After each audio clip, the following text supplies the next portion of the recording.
జై శ్రీరామ్. ఇజ్రాయెల్ తాలూకు సిచ్యువేషన్ కొంచెం ప్రాబ్లంలోనే ఉందండి. నెతన్యాహు గవర్నమెంట్ చాలా ప్రెషర్లో ఉంది, అండర్ ప్రెషర్.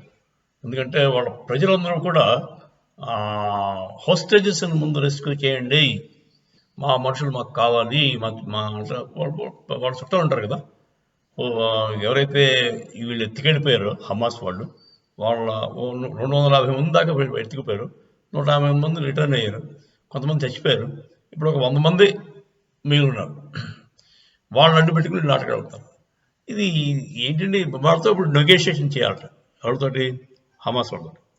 వాళ్ళు ఏమంటున్నారంటే వాళ్ళ జైల్లో ఉన్న లీడర్స్ని వదిలేపంటారు. ఆ లీడర్స్ వదిలిపెడితే ఇంక మళ్ళీ హమాస్కి మళ్ళీ ప్రాణం పోసినట్టు అవుతుంది. ఈ యాక్చువల్గా ఒక దొంగ మన ఇంటికి వస్తాడు.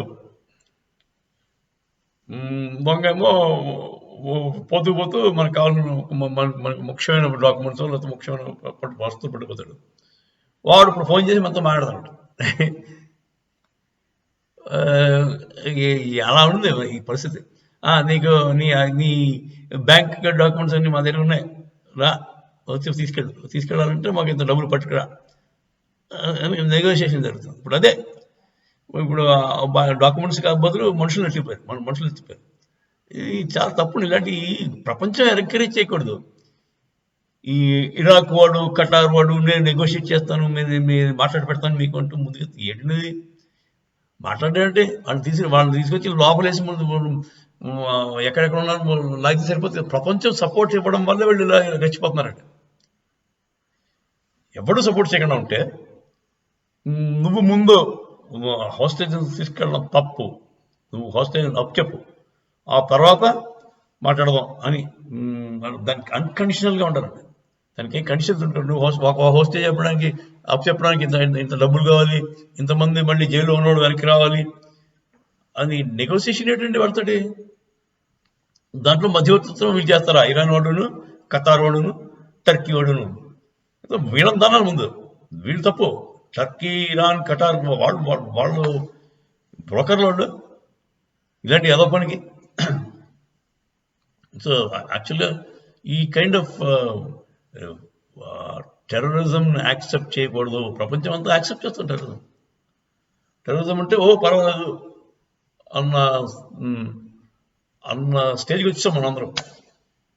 టెర్రరిస్ట్ అంటే ఇలాగే ఉంటారు, వాళ్ళు హోస్టైల్ ఎట్టుకుపోతారు, అమాయకుల్ని కొంతమంది రేప్ చేసుకుంటారు, కొంతమంది చంపేసుకుంటారు. అయినా కూడా మనం పాపం వాళ్ళని ఏమనకూడదు, వాళ్ళు చేసింది కరెక్టే అనాలి, వాళ్ళ మీద టారిషన్ ఉండకూడదు. వాళ్ళ మీద టారిషన్ ఉంటే మళ్ళీ అది హోమిసైడ్, జైనిసైడ్ అయిపోతుంది. అంటే టెర్రరిస్టులు వాళ్ళని చంపితే మాత్రం జెనోసైడ్ అయిపోతుంది. మరి వాడు చేసిన పని అది మహత్తర కార్యం అనుకోవాలి. అది పవిత్ర యుద్ధంలో మహత్తర కార్యం జరిగింది. చిన్న పిల్లలు 70 మందిని 3 ఏళ్ల లోపు వాళ్ళని ఊచకోత కోసారు, తలకాయలు నరికారు. అది ఘనకార్యం అండి, అది పవిత్ర యుద్ధం అండి. అది అసలు ప్రపంచం టాలరేట్ చేయకూడదు. 0 టాలరెన్స్ టు టెర్రరిజం. అది అందరూ డిక్లేర్ చేయాలి, ఓపెన్గా చెప్పాలి. యుఎస్ వాడు అప్పుడు మాట్లాడు, పెద్ద దేశాలకు కూడా సిగ్గు లేకుండా హమాస్తో మాట్లాడు, యుద్ధం ఆపి అని ఎలా పోచి కబుర్లు చెప్పకూడదు. కొలెటరల్ డ్యామేజ్ అవుతుందండి. నువ్వు వాడు చేసిన ఏదో పని మరి ప్రజలు వాళ్ళు సపోర్ట్. అలా అయితే హమాస్ వాళ్ళని తీసుకొని చెప్పానండి గాజా స్ట్రిప్ నుంచి. అప్పుడు వాళ్ళ మీద బాంబు మీద పడుతుంది. గాజా స్ట్రిప్లో హమాస్ వాళ్ళకి ఫుల్ సపోర్ట్ ఉండబట్టే కదా. ఆ సపోర్ట్ లేకుండా చేస్తే ప్రజలు తిరగబడితే ఎంతసేపండి? 10 మంది 20 మంది ఉంటారు టెర్రరిస్టులు.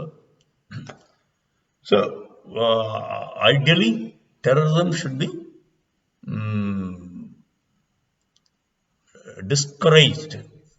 అంటే డిస్కరేజ్ మొత్తం అందరూ కూడా ఏకంగా కలిసి పనిచేస్తే టెర్రరిజం అనేది ఉండదండి. జై శ్రీరామ్.